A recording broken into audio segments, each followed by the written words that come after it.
Hola, ¿qué tal? Bienvenidos a este video que corresponde al módulo 2 del programa de docencia universitaria, en el cual conversaremos acerca del programa de unidad de aprendizaje, veremos cuáles son sus elementos, su estructura y algunas consideraciones para su valoración. Mi nombre es Brenda Imelda Boroel Cervantes y soy profesora de tiempo completo de la Facultad de Ciencias Administrativas y Sociales. En principio, me gustaría compartirles cómo debemos definir o comprender un programa de unidad de aprendizaje más conocido por los académicos como el PUA. Los programas de unidad de aprendizaje nos permiten integrar, en principio, las horas de trabajo bajo la conducción docente o del trabajo independiente, los propósitos de las asignaturas o unidades de aprendizaje, las competencias, las evidencias de desempeño, los contenidos, las estrategias de enseñanza-aprendizaje, la bibliografía, los criterios de evaluación y el perfil docente idóneos o recomendados para cumplir los objetivos del plan de estudio, a su vez abonar al cumplimiento del perfil de egreso del futuro profesionista y de manera particular materializar los componentes del modelo educativo de nuestra universidad. Es sumamente importante participar en la elaboración de un PUA, derivado a que aseguramos la coherencia transversal y horizontal de las expectativas formativas de nuestros estudiantes en la interacción cotidiana en un aula de clases.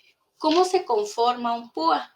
Según su naturaleza, se establecen las actividades teóricas, prácticas y teórico-prácticas de cada una de las asignaturas. Su diseño se basa en las competencias del perfil de egreso asociado a los requerimientos sociales, laborales y de la profesión, así como los objetivos del programa educativo.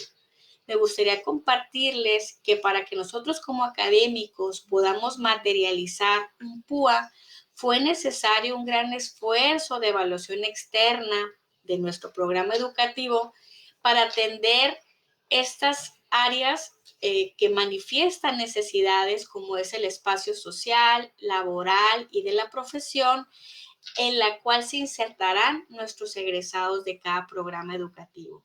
Por lo tanto, una vez que atendemos esas necesidades, exigencias que constantemente están en cambio, lo aterrizamos curricularmente en el proceso de evaluación interna, que es identificar cuáles serán aquellos contenidos, cuáles serán aquellas competencias, ¿no?, que agrupan los contenidos, habilidades, actitudes y valores necesarias para que un estudiante sea formado de manera pertinente, con responsabilidad social, con ciertas capacidades y habilitaciones que le permitan insertarse y transformar su entorno laboral y social.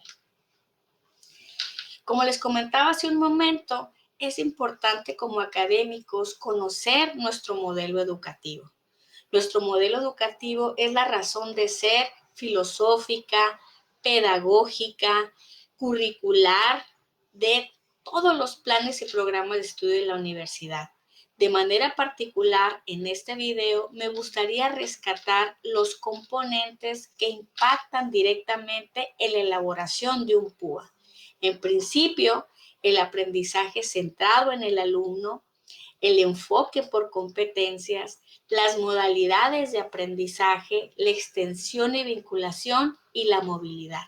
De manera particular, destaco el enfoque por competencias, que es el abordaje curricular bajo el cual se elaboraron cada uno de los PUAs y continúan el proceso de actualización, los contenidos o algunos elementos de la estructura del PUA, o bien cuando llegamos a un punto de modificación del plan. Esto quiere decir que es necesario una reestructuración de todos los elementos del plan de estudios que sustentan cada uno de los PUAs y debemos de cuidar pues los atributos del modelo también, la formación integral, la flexibilidad curricular, el sistema de créditos y también este sustento filosófico y pedagógico orientado hacia el humanismo, el constructivismo y la educación a lo largo de toda la vida, que no es otra cosa, ¿no?, que cuidar, ¿no?, o asegurar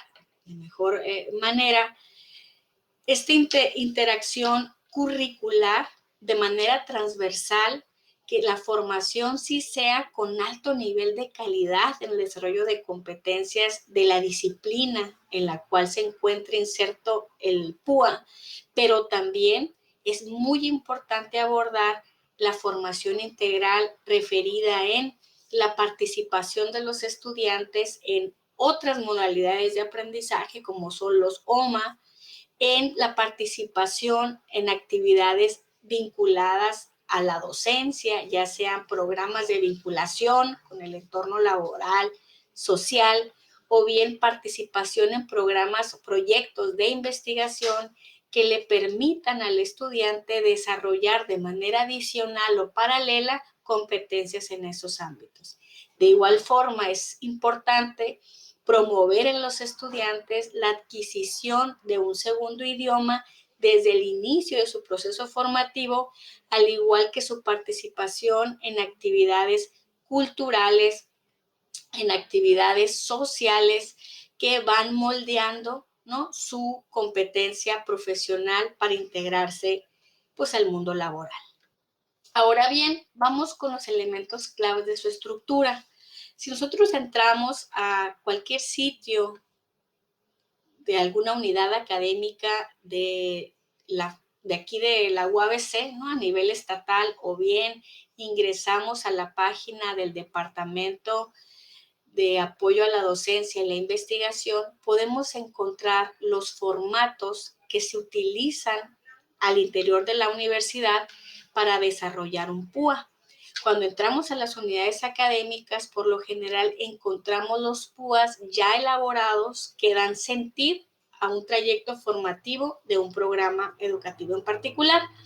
Esta imagen que ustedes ven aquí en el video en primer momento es la carátula del PUA, ¿no?, en el cual se nos solicitan 9 elementos, ¿no?, que son sencillos porque al final del día es colocar la información que se desprende del plan de estudios, pero me gustaría hacer hincapié en detectar al momento que observamos esta primera página cuántas horas clase debemos de tener, cuántas horas de taller, horas de laboratorio, horas de práctica de campo, horas clase, horas de estudio independiente y los créditos que otorga esa materia, porque en ese sentido podemos nosotros adicionar o debemos adicionar en el PUA ciertas prácticas que orienten la consolidación de la competencia general de la materia. Es decir, si materia tiene en esta carátula horas para prácticas de campo, deberán de verse reflejadas más adelante a cabalidad cómo se desarrollarán esas prácticas. De manera adicional, es importante identificar cuál es la etapa de formación a la que pertenece. Si es en la etapa básica, si mi programa educativo tiene o participa en la estructura curricular el tronco común, o bien si no cuenta con tronco común, pero si se considera la etapa básica los primeros 2 semestres, ¿no? Es importante porque los PUAs que aparecen en esa etapa tienen que ver con el desarrollo de competencias instrumentales, de competencias básicas, desarrollo de habilidades blandas, que serán la base para continuar su trayecto formativo. O en su defecto, si el PUA, corresponde a la etapa disciplinaria, entonces ya estamos hablando del desarrollo de competencias específicas de la profesión, y si pertenece a la etapa terminal, ya estamos hablando de una lógica de aplicación, de consolidación de las competencias de la profesión, la cual practicará a lo largo de su vida ya como egresado. Otro aspecto importante que me gustaría destacar es el carácter de la unidad de aprendizaje. Es decir, la universidad tiene dos tipos de unidades de aprendizaje. Una que es la unidad de aprendizaje de carácter obligatorio y la segunda es la de carácter optativo.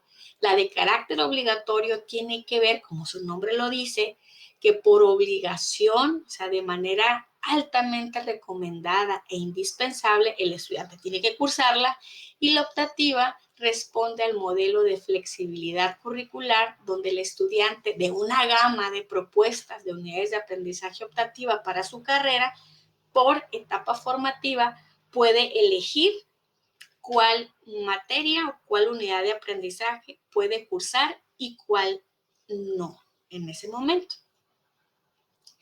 Otro aspecto, la segunda carátula, o la segunda hoja que vamos a encontrar en el PUA, vienen las firmas o la autoría cuando tenemos la posibilidad de participar, ¿no?, en algún proceso de modificación curricular, como les decía, en el proceso de modificación o creación de una PUA derivado a un proceso de modificación o creación de un plan de estudios, una actualización de la PUA cuando consideramos que es necesario que se actualicen contenidos, en evidencias, por las características propias de la materia, o cuando al momento de revisar nuestro plan de estudios nos damos cuenta que hay contenidos o áreas emergentes que no fueron consideradas cuando se desarrolló el plan de estudios, pero necesitan revisarse esos contenidos al interior de su trayecto formativo. Entonces proponemos nuevos cursos optativos para recuperar esos contenidos emergentes que es necesario trabajar con los estudiantes. Pero un aspecto importante también de este segundo momento de la PUA es el propósito de la unidad. Y cuando lo revisamos tres elementos. La finalidad, o sea, cuál es la razón de ser de este PUA, la utilidad, qué le vamos a ofrecer al estudiante que curse la materia, o sea, en cuanto a habilidades, herramientas, conocimientos, actitudes, que le van a apoyar a su formación integral y profesional, y las características que hemos comentado en la primera parte de la PUA, que tiene que ver cuál es el carácter de la asignatura, si hay conocimientos explícitos que hay que revisar de manera previa para ser acreedor o que pueda incorporarse a esta PUA, o bien qué características debe de tener el profesor para impartir la materia. Muy bien.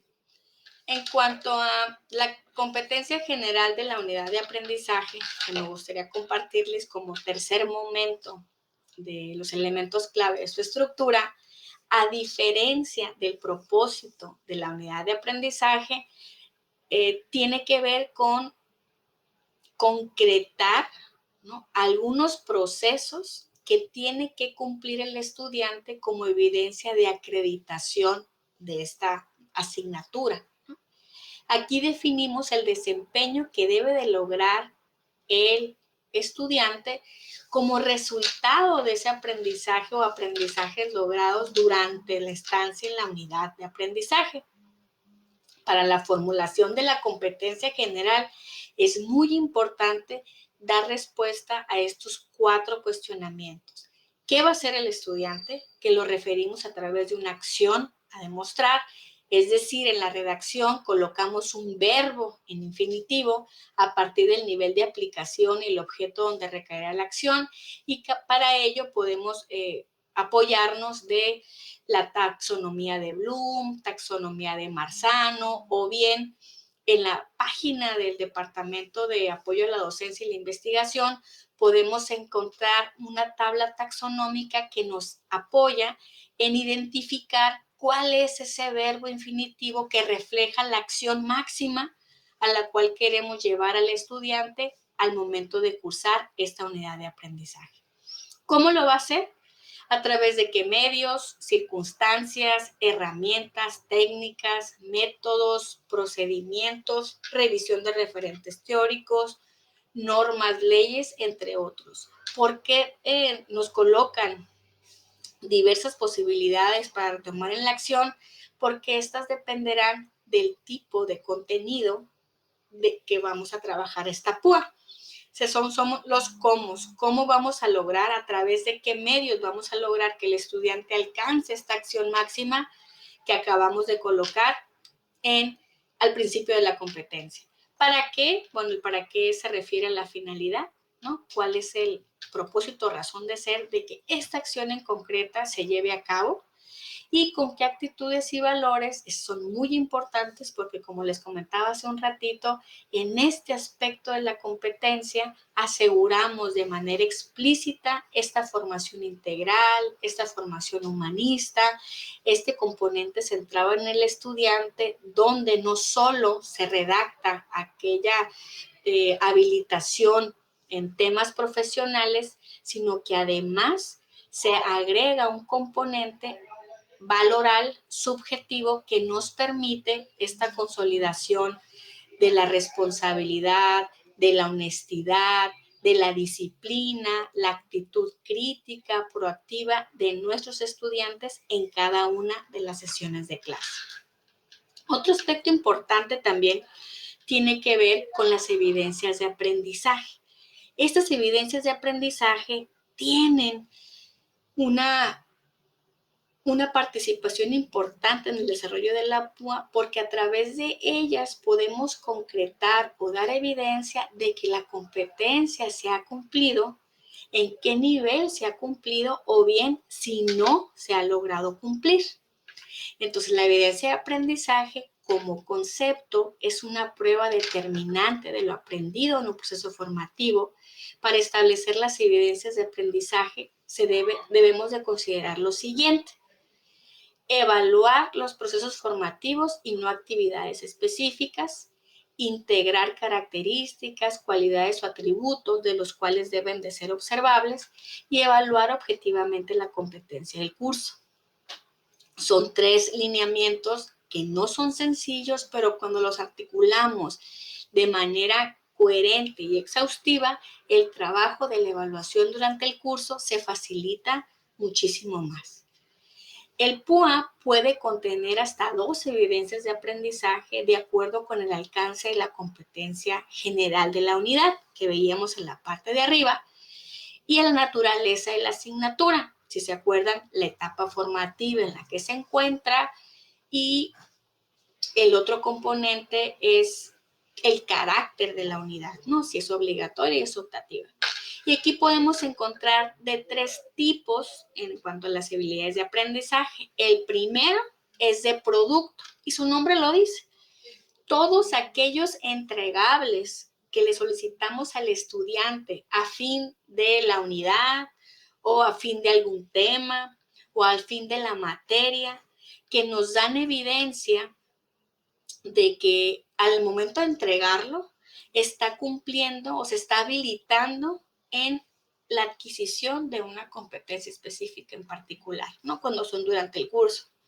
Cuando el producto es al final de que se termine el curso, pues nos está dando una evidencia importante de la integración de las competencias específicas y cada uno de sus elementos al momento de cerrar el curso.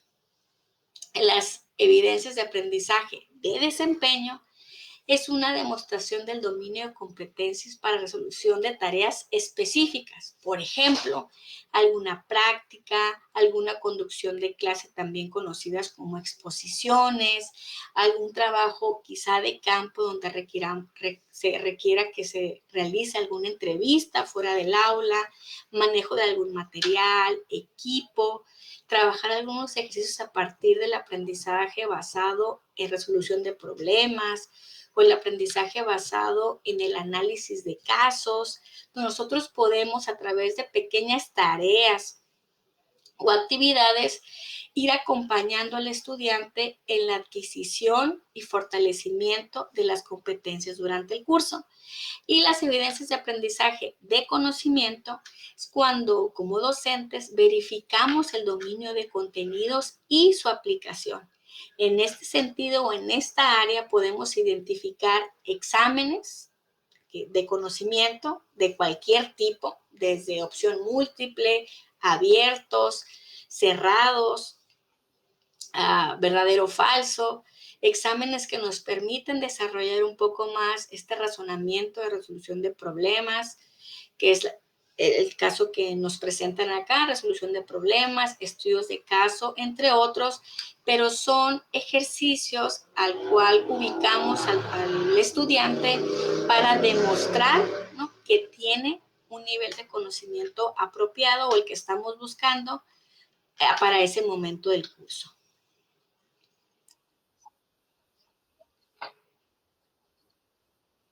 Sí, se atravesó una moto. ¿Está en cuál? Pero creo que es la de conocimiento, ¿verdad? La evidencia de conocimiento es la última. Ok. Ahí voy, ¿eh? Ahí va, ok, muy bien. Déjame tomar un poquito de agua. En cuanto a la tercera evidencia de aprendizaje, que es la evidencia de conocimiento, se refiere cuando colocamos al estudiante frente a una actividad, llámese examen, llámese algún tipo de caso problema, en el cual tiene que dar cuenta sobre el nivel de dominio que posee para poderlo ejecutar o desarrollar, ¿no? Si hablamos de un examen, pudiera ser un examen de cualquier tipo, de opción múltiple, abierto, cerrado, verdadero o falso, de relación, o bien pudiera ser alguna actividad de aprendizaje donde presentamos un caso problema y buscamos que nos dé evidencia de la lógica de razonamiento que sigue para aportar alguna solución. Entonces, tiene que ver con que el estudiante pueda demostrar a través de esta evidencia la adquisición de ese contenido que estamos evaluando o que está siendo evaluado en ese momento del curso. La siguiente etapa de la PUA nos habla del desarrollo por unidades y esta varía en su componente o en su contenido. ¿Por qué varía? Porque depende de la materia, ¿no? Si es una materia obligatoria, por lo general, su contenido es mayor que la materia optativa. No es una regla y no es en todos los casos, pero podemos encontrar materias obligatorias de entre 5 y 9 unidades de aprendizaje y optativas podemos encontrar de 3 a 7 unidades, ¿no? Depende, ¿no?, de la profundidad con la que se desarrolla el contenido a lo largo de toda la PUA. Entonces, aquí me gustaría comentarles que cada unidad tiene su nombre y su nombre lo podemos asociar a la temática que podemos ubicar al interior de un libro de texto. Como el capítulo 1 de toda la obra que vamos a revisar en esta materia, entonces lleva su título de la temática y posteriormente desarrollamos temas y subtemas de los contenidos que son coherentes con la temática general, ¿no? Entonces, aquí en este desarrollo por unidades, de manera adicional, que le colocamos un título, temas y subtemas, también es muy importante redactar la competencia. Y es aquí donde les hace relación con lo que les comentaba anteriormente sobre las competencias específicas o competencias por unidad. Es muy importante tener en cuenta que el verbo, la acción que colocamos en esta competencia específica no debe de ser mayor que la acción que hemos colocado en la competencia general. Es decir, no le vamos a solicitar al estudiante que la unidad 1 corra, brinca y dé una maroma si en la competencia general hemos postulado para él que aprenda a caminar, ¿no? Ese nivel de inconsistencia estaríamos nosotros cayendo si lo hacemos de esa manera. Entonces, partimos de la acción más compleja, final, que alcanzará durante el trayecto de toda la materia, y en la competencia por unidad son esas pequeñas, grandes acciones que irá logrando en la conclusión de cada una de la unidad de aprendizaje. Y responde a la misma estructura: qué va a hacer el alumno, cómo lo va a hacer, para qué lo va a hacer y con qué actitudes. Entonces, esta competencia se elabora de acuerdo al desempeño que el estudiante logrará en la unidad, específicamente en esta temática que se ha programado y en los contenidos que abordará a lo largo de ella. Este elemento también nos habla de una duración, ¿no? Y aquí podemos nosotros ver qué unidad tiene mayor o menor duración en horas, ¿no? Puede que una unidad tenga una duración de 8 horas, mientras que otra tenga una duración de 6 u 4 horas, y ese razonamiento del tiempo que se le dedicará a cada unidad depende del tipo de contenido, la profundidad con la que se va a realizar y de manera particular si en esta unidad o la que se esté analizando tiene incorporadas horas prácticas, horas taller, prácticas de campo, etc. La siguiente estructura debemos de enfatizar cuáles son y qué tipo de prácticas están vinculadas a esta unidad de aprendizaje en particular. Si ustedes recuerdan, la primera carátula que revisamos del PUA le señalaba la tipificación de horas que tenemos por cada materia. Entonces, si en la materia que me han asignado o en la que voy a trabajar tiene un reflejo de horas taller, horas laboratorio, horas prácticas de campo y horas de clase, este es el apartado donde se tienen que ver reflejadas. ¿Se acuerdan que les comentaba de que hay que desarrollar de manera exhaustiva el nombre de la práctica, a qué unidad corresponde, el procedimiento que seguirá el estudiante para desarrollarla, con qué recursos de apoyo deberá contar para llevarla a término y la duración de la práctica que impactará a la unidad de la cual se desprende, que es lo que les comentaba hace un momento. El término de la práctica se utiliza para las actividades de taller, laboratorio, las clínicas, prácticas de campo, que se declaran en la distribución de la carga horaria y se enfocan a la aplicación del conocimiento que se aborda en cada una de las unidades temáticas. Pregunta, ¿pudiera haber unidades de aprendizaje que no tengan carga horaria para prácticas? Claro que sí, es posible. El equipo diseñador de la PUA determina en qué unidad debe de haber una práctica y el tipo de práctica que debe de presentarse. Otro aspecto es definir el nombre de las prácticas de acuerdo a los temas específicos de cada unidad. Cuando una unidad de aprendizaje tenga horas clases y horas prácticas, se deben declarar las prácticas por unidades temáticas para que el estudiante tenga claridad, ¿no? Cuál es el procedimiento a seguir. Debemos colocar las prácticas en los campos correspondientes de acuerdo a la distribución horaria que les acabo de comentar y de acuerdo a la duración del semestre, que por lo general son 16 semanas, se recomienda elaborar 16 prácticas. Ojo, elaborar 16 prácticas, pero es una recomendación, no es la obligación, no es la regla. Entonces, como les comentaba hace un momento, en la segunda parte de esta estructura podemos identificar estas 5 columnas que le darán sentido o razón de ser, justificarán la presencia de la práctica en la unidad que así se ha decidido. Tenemos la primera columna que ahí asignamos el número de la unidad en la cual va a corresponder esta práctica, el nombre de la práctica, el procedimiento y para nuestra suerte, cada estructura de diseño de una PUA nos presenta un ejemplo de cómo debemos concretar cada uno de los pasos a seguir para desarrollar la práctica señalada, ¿no? Como ustedes ven ahí, en principio debemos describir claramente los pasos para el desarrollo de la práctica que implica la aplicación del conocimiento, porque estamos hablando de un enfoque por competencias. A partir de la aplicación es cuando echamos a andar este abordaje curricular y posteriormente qué producto se va a lograr, qué habilidades vamos a desarrollar. Aquí nos colocan como ejemplo si es el caso de presentar alguna demostración, ¿no? Y aquí podemos identificar como los 6 puntos que ejemplifican el trayecto para la concreción de una práctica que responde a algún propósito en particular de la materia.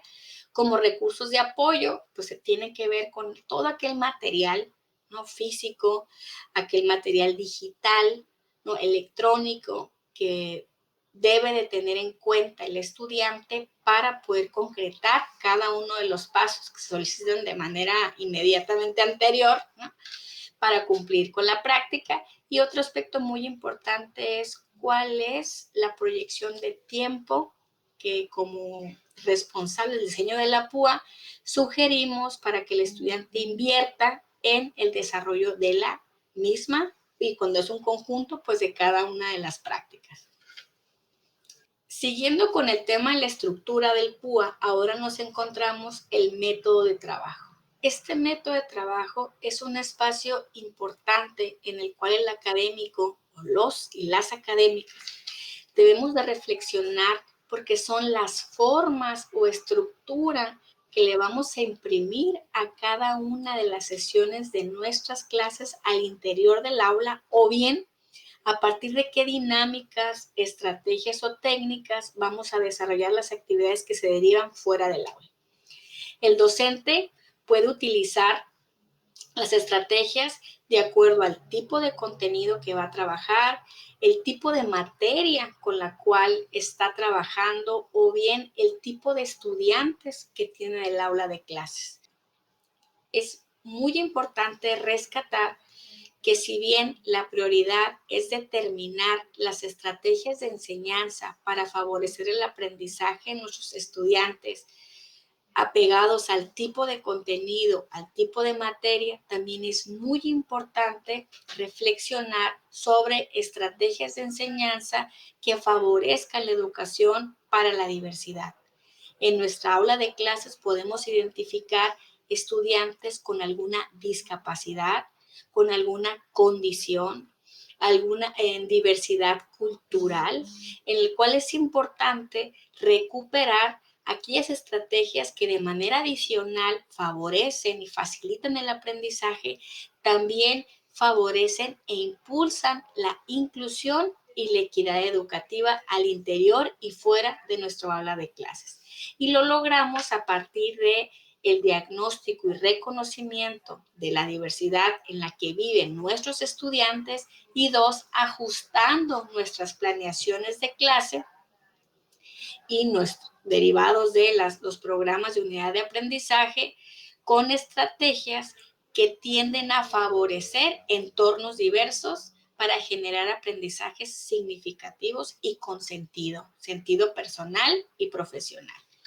Aquí en el formato nos presentan algunos ejemplos como la importancia de generar un encuadre, conversar un encuadre, mediar un encuadre, en el cual le presentamos a los estudiantes los primeros días de clase, porque en ocasiones el encuadre en una sola sesión no es suficiente, revisarse y acordarse a cabalidad. Entonces ahí presentamos nuestra forma de trabajo, los criterios de evaluación, la calidad de los trabajos que vamos a requerir, los derechos y obligaciones que tenemos como docentes y como estudiantes. De manera adicional, declaramos cuáles son las estrategias de enseñanza docente que se tienen pensadas para trabajar durante el curso, e incluso podemos diferenciarlos por unidades de aprendizaje, y las estrategias de aprendizaje en las cuales colocaremos al estudiante para una consolidación, fijación, ¿no?, y fortalecimiento de ciertos contenidos, habilidades, actitudes y valores imprescindibles durante todo el trayecto del semestre. Aquí coloco un diagrama pequeño que habla sobre el currículum oculto, que en esta metodología de trabajo que tiene que ver con la interacción docente-estudiante, estudiante-docente, cobra relevancia. El currículum oculto es aquel sello distintivo que el docente le da al momento que imprime su clase, ¿no? cómo a través del discurso se reflejan ideologías, se refleja cultura, se refleja creencias, se refleja perfiles de habilitación del docente que vamos orientando al estudiante a desarrollar o no ciertas habilidades o cierto nivel de razonamiento, compromiso ante problemáticas sociales, condiciones emergentes, nos permite utilizar ejemplos de situaciones cotidianas para lograr una mejor comprensión o sensibilización de cierto contenido, y esto sucede de manera paralela con nuestro actuar como docente. Dice por ahí que no puedes pedir algo que no tienes. Entonces, en este cuarto componente de la competencia es muy importante hacer notar que como académicos, pues predicamos con el ejemplo, ¿no? Entonces, el tema de la responsabilidad, de la puntualidad, de la honradez, de la disciplina, el compañerismo y el respeto, pues lo empezamos a promover a partir de nuestra práctica al interior de cada una de nuestras clases, y todo aquello que sucede en una sesión de clase que no está escrito en el PUA tiene que ver con este currículum oculto, ¿no? Por lo general, la recomendación es que este currículum oculto sea de manera responsable y se desarrolle con miras a impactar al modelo educativo, el perfil de egreso de nuestros estudiantes.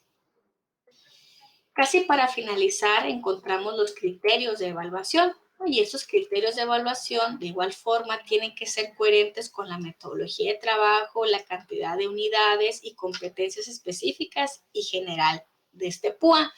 Aquí tenemos dos momentos que habrá que clarificar, ¿no? La acreditación versus la evaluación. La acreditación tiene que ver con todos aquellos requisitos normativos que debemos de cumplir para poder acreditar una materia, que por lo general nos apoyamos en el estatuto escolar vigente y que nuestra calificación o la escala de calificación que le otorgamos al estudiante va del 0 al 100 con un mínimo probatorio de 60.